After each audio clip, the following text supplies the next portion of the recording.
Hello and welcome to today's episode of Health University, where I have the good fortune of bringing on my colleague and friend, Debi Robinson.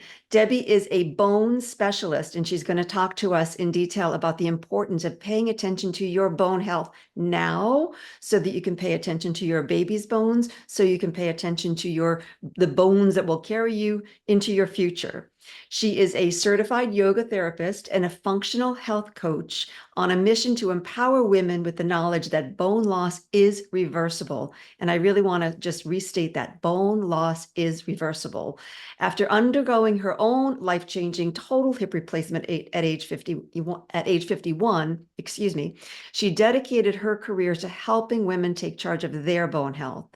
Through her Healthy Gut, Healthy Bones program, she emphasizes the importance and achievability of managing bone health with a lifestyle that supports building healthy bones. So welcome, Debi. Is there anything that I missed in that intro that you want to make sure that these folks hear and learn about you before we begin the conversation? No, I think that pretty much summed it up. Thanks, Susan, for You're having very welcome.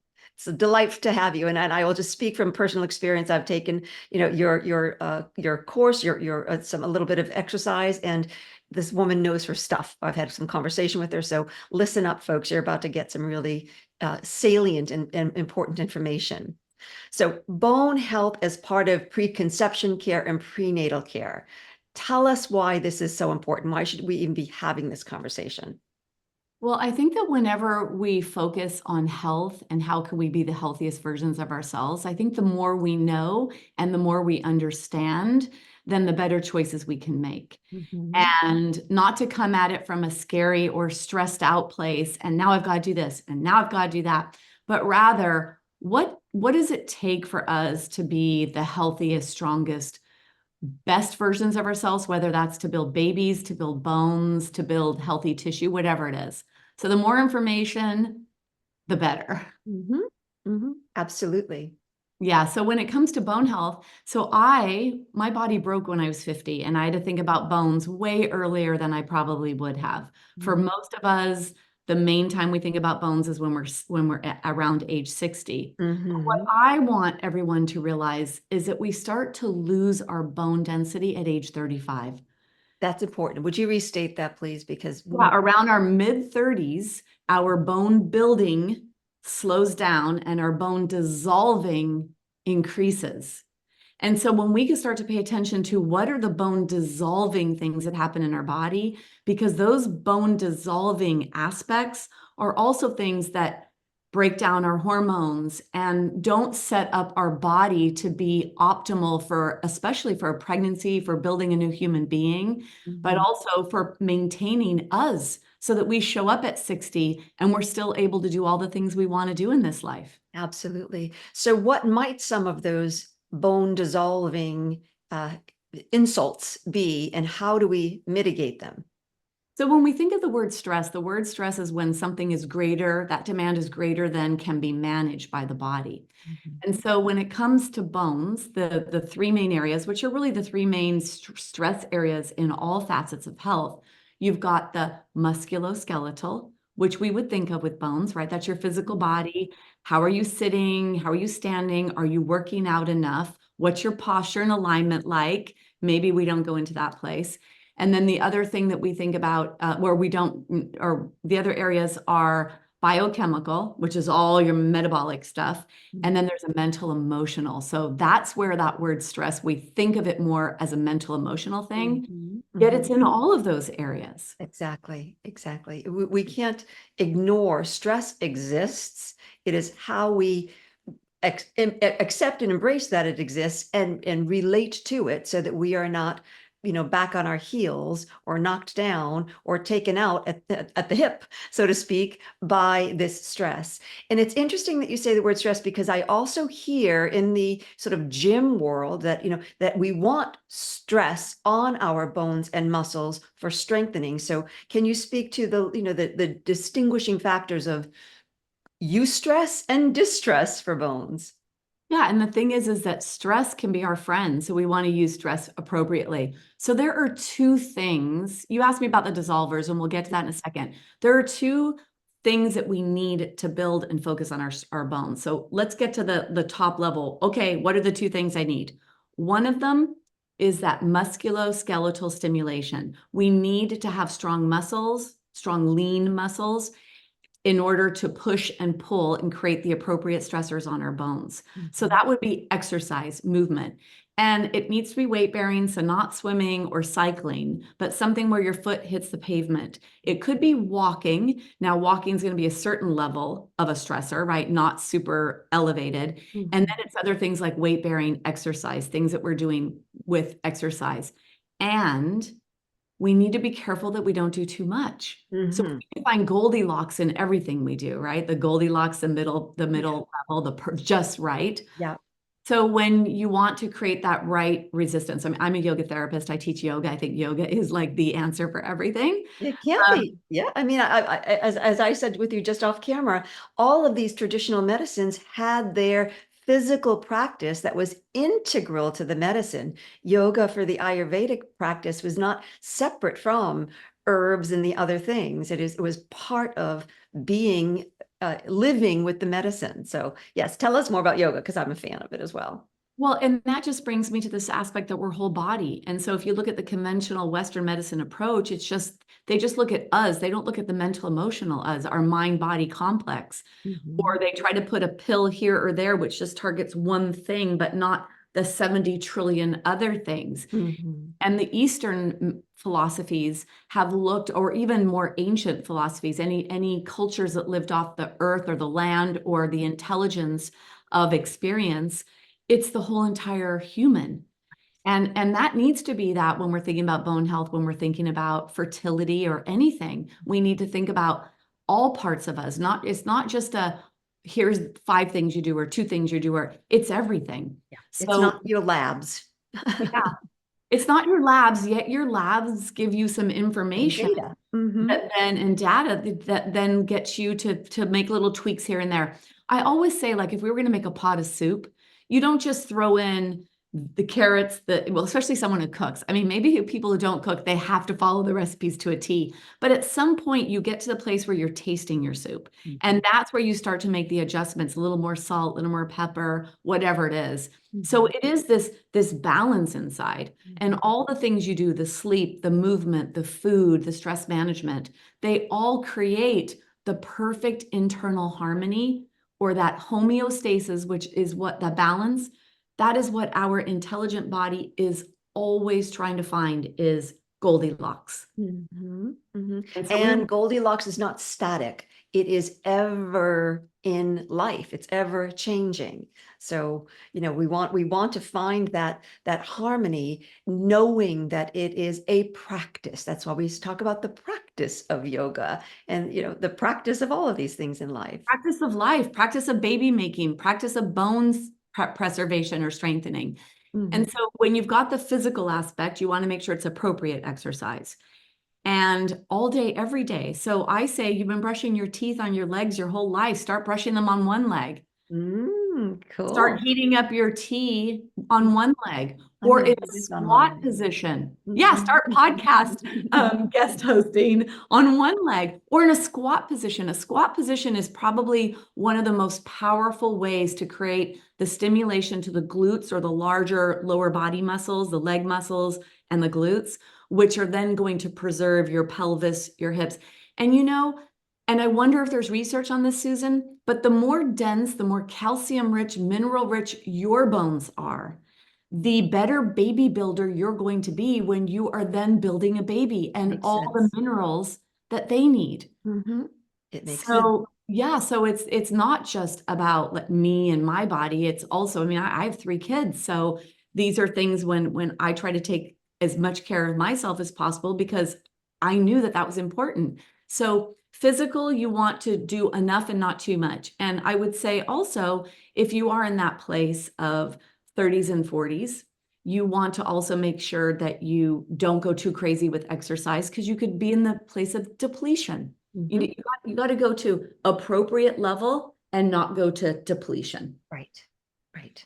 So number 1, you need the muscle and bone building stimulation, that movement, exercise, yoga, spinning, even things, fun things, dancing, pickleball. Mm-hmm. Mm-hmm. Um, my parents are Scottish, so I just started doing Scottish country dancing. Oh, how fun. Mm-hmm. It is so fun, but here's the thing, it's a workout. Yeah.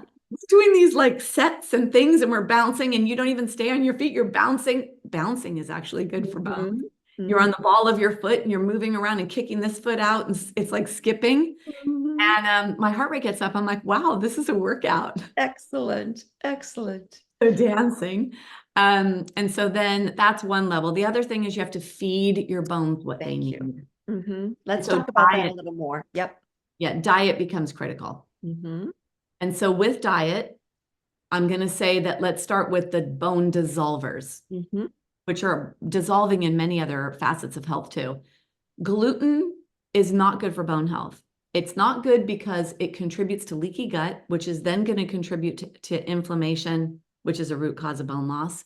It also affects bile secretion in the gallbladder. So for fat metabolism of the important mineral or vitamins for bone health, vitamin D and vitamin K being two of the most important. Mm-hmm. And it's just creates a lot of gut inflammation. So gluten is probably the number one food I'm going to say to avoid. Mm-hmm. Dairy is also highly inflammatory, and the countries with the highest dairy consumption have the most fractures. Oh, interesting. Okay. Yes. So dairy, and the reason for that is that also part of it's our processing, the way that we manufacture and process our milk. And everyone thinks they need dairy for their calcium. Right. There's so much calcium in the vegetable world. Broccoli is a source of calcium. You'll start to see. Yeah. Did you know, Susan, that olives have calcium? I did not know that, but I did know that broccoli has more calcium than dairy, than milk. And I just love that because it's like proof positive that, have your vegetable, don't have the glass of milk, and you'll be healthier for it. Yeah, it's so crazy. And so in my work, everyone wants to know where's calcium sources in food. And just a little bit about that, about supplementation with calcium. It's not really recommended to supplement with calcium.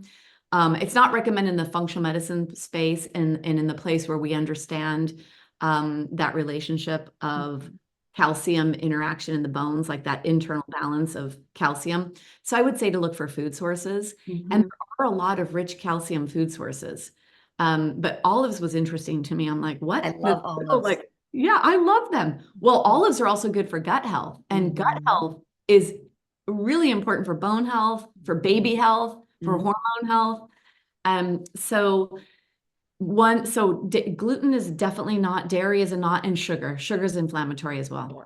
Yep, yep. And when we're eating gluten, it becomes sugar, quick glucose in our body. When we're eating dairy, it's usually riddled with sugar. So, I mean, sugar, I think, is just ubiquitous. So adding sugar then to these other things, it's more than 3 times the insult to our bodies. So yes, those are great ideas. What would you say to add? I mean, of course, we just ticked off olives and broccoli, so I know what I'll be having for dinner tonight. Anything else? Well, so we're understanding more of this aspect of protein, and I have seems like my podcast guests recently, MDs, certified nutritionists, there's a lot of aspects of protein, and I still think that we don't know fully like exactly how much protein, but protein is really important because it's the building block of all tissues. And so protein is important, and you can find it in the animal world, and you can find it in the vegetable world. When you actually look at the nutrients that are important for bone health, there's really like 10 main ones, with protein being there. There's main vitamins and minerals, and there's cofactors. The 4 musketeers of bone health are foods that are rich in vitamin D and vitamin K. Now, those are typically going to be in the animal world. Kind of hard to get those in the vegetable world. Vitamin D, you're going to get that in mushrooms. And did you know, Susan, if you put your mushrooms out in the sun, you increase the vitamin D content? No, but that makes perfect sense because, of course, they absorb everything. So yes, they would just take up all that sunshine and amplify their D. That's fantastic. So D and K are really important, and those are mostly animal-based. And then you have magnesium and calcium, which are all throughout the vegetable world and the seed world and the bean world. So the Four Musketeers, calcium, of course, 99% of our calcium is in our bones, and that's a very important part of what makes them strong. Vitamin D helps the calcium get absorbed, so you need the vitamin D. Magnesium puts calcium into solution, and in order for it to be delivered to the bones, well, excessive vitamin D supplementation will negatively affect magnesium, and stress negatively affects magnesium. So other things come into play here.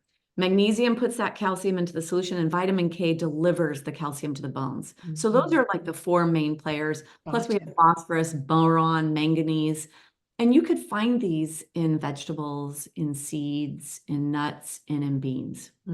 Okay. All right. So I see soup, a pot of soup in everyone's future. I see soup, I see stir fries. Yeah.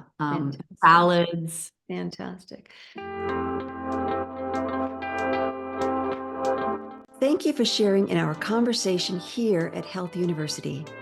One of the ways in which we help people improve their fertility is through our 5-element fertility quiz. Please click on the link below at yourfertilityquiz.com and take this short quiz. You'll receive a free report that includes easy-to-implement ideas to improve your whole health and your fertile health.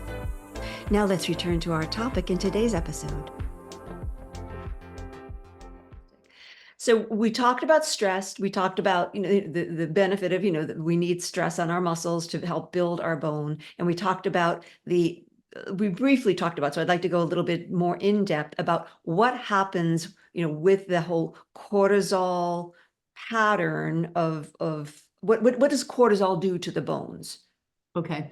Well, yeah. So we address the diet, which will affect the biochemical aspect of our body. And then the musculoskeletal will be the exercise. And not to underestimate posture. Posture is huge too for musculoskeletal. You've got to work on your back muscles to hold yourself upright. So that's really important. And I'd love to, is this also video? Do we do video? Yep, this is video. So I'd love to teach something to your population. Please.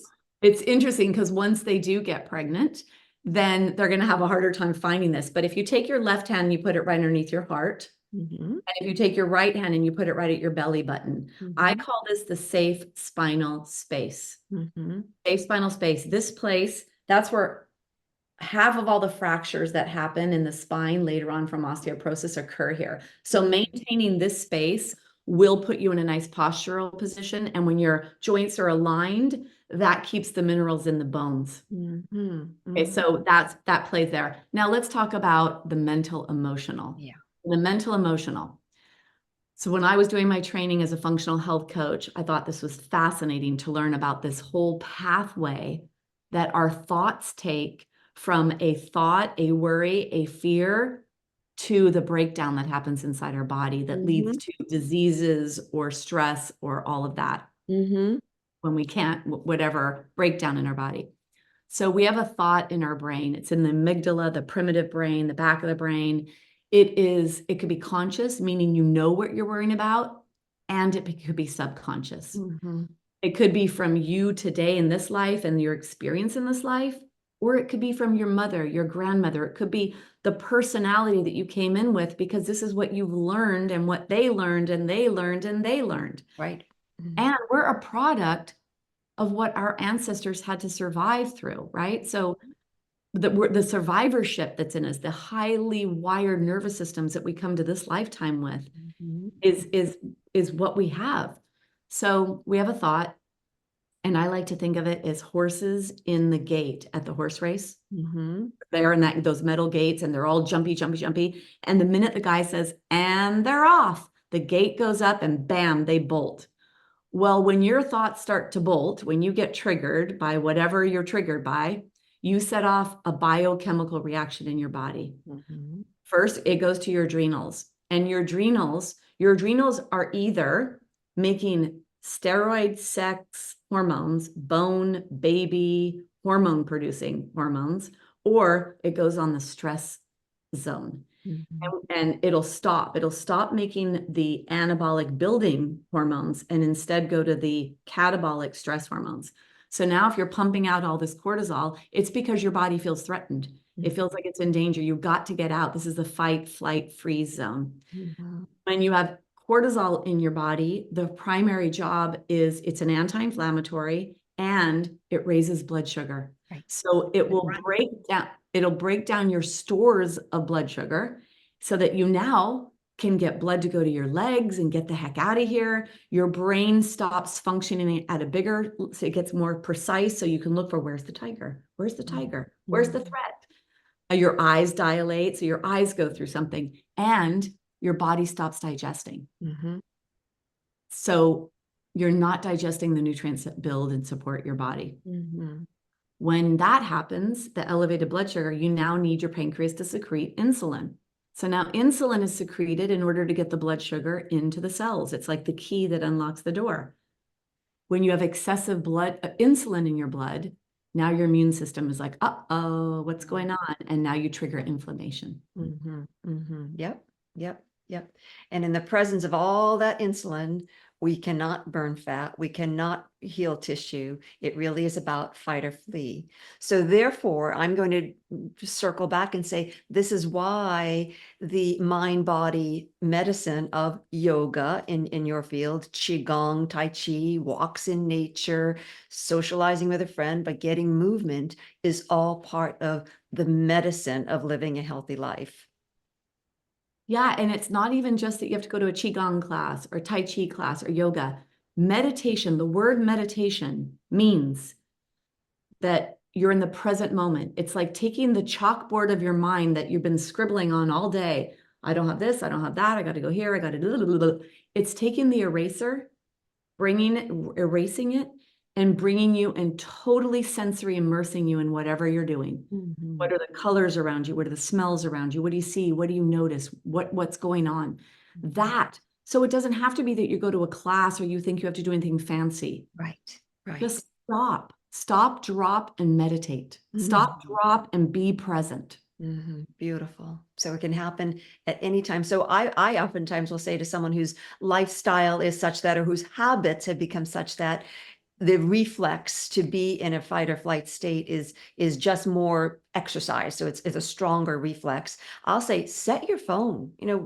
Regrettably, we are all, tied to our phones. Set your alarm with a lovely chime sound every couple of hours to just remind yourself, as you say, to stop, drop in, take a deep breath, look at the sun, think a lovely thought to override the stress gerbil wheel. Yeah, actually, you could even do visualization, visualizing what you want. And Mhm. if that for you is a baby or stronger bones or whatever it is, visualize that, because then you're going to actually start to harmonize your energy towards that thing. Mhm. When you talk about that accelerated heart rate, because I find that often in women that they exercise so much they think to calm themselves or to burn themselves through that energy. But yoga is for the management of energy, physical, mental, emotional, spiritual. So when you are in a place of anxiety, anxiety is typically future thoughts. We Mhm. say in yoga that the past is depression and the future is Oh, anxiety. interesting. Mhm. So if you think about when you're in the anxious place, when you feel like you can't breathe, when you have an accelerated heart rate, I visualize that the thoughts at that point are like helium balloons that are escaping you. And Mm. the way that you would pull a helium balloon, control a helium balloon, is you would grab it and draw it to you. You would have to, that would be a light energy that you would then have to make heavy. Mhm. And Mhm. so in a physical thing you could do, you could stomp your feet. Mhm. If you're in an office with people and you couldn't quite do that, Mhm. squeeze your tushy cheeks. Mhm. Squeeze your buttocks, activate the largest muscle in your body, and start to go into your body into a heavy place of large muscles pulling you back down to right Mhm. here, right now. Brilliant. So the helium balloons, it could be breath. You could visualize that. Close your eyes. Your eyes, the optic nerve stimulates the brain with up to 80% of the information. So Mhm. even just closing your eyes takes Mhm. away the stimulation that is running the show. Mhm. I just had it. I want to hear about the visualization for being in the past and being more depressed as well. And I wanted to just say that when you say, visualize, that you want to have a baby or that you want to have strong bones, I would even maybe meta that a little bit and say, visualize the feeling or experience the feeling that you want to have, because it is not the baby, it is not the bones, it is the experience, the lived experience of loving, expressing, being human, as opposed to that thing outside of me that will bring me what I think I want.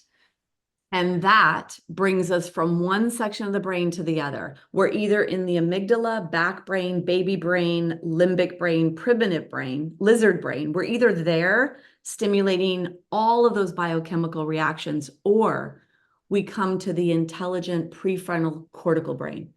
And we are either in the place of thinking, or we come into the place of feeling. And when you can stimulate feeling, you are no longer in the stress zone. You are now in the intelligent you zone, the intelligent big S self, S with a capital S. You are now in the place that I kind of like the big ass self. Well, if you have a clean podcast, you got to be careful with it.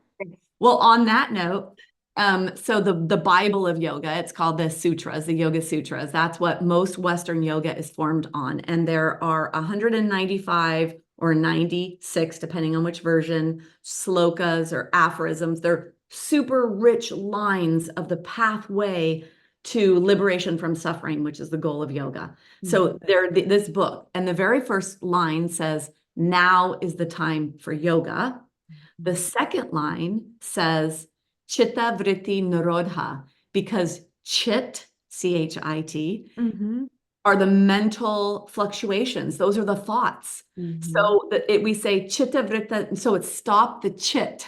You gotta stop the chit. Wipe the chalkboard. Stop the chit chat. Stop the chit chat. Bring those helium balloons down here. Be in the present moment. Be in the place of feeling into the life that you want. Come into your bigger S self, your part of you that knows better, the part of you that intelligent right here, right now. Not in the grandma brain or the great grandma brain or the other, but you today, knowing that everything you have is what you create. I mean, that's the funny thing. We create our reality. I know. Thoughts create our life.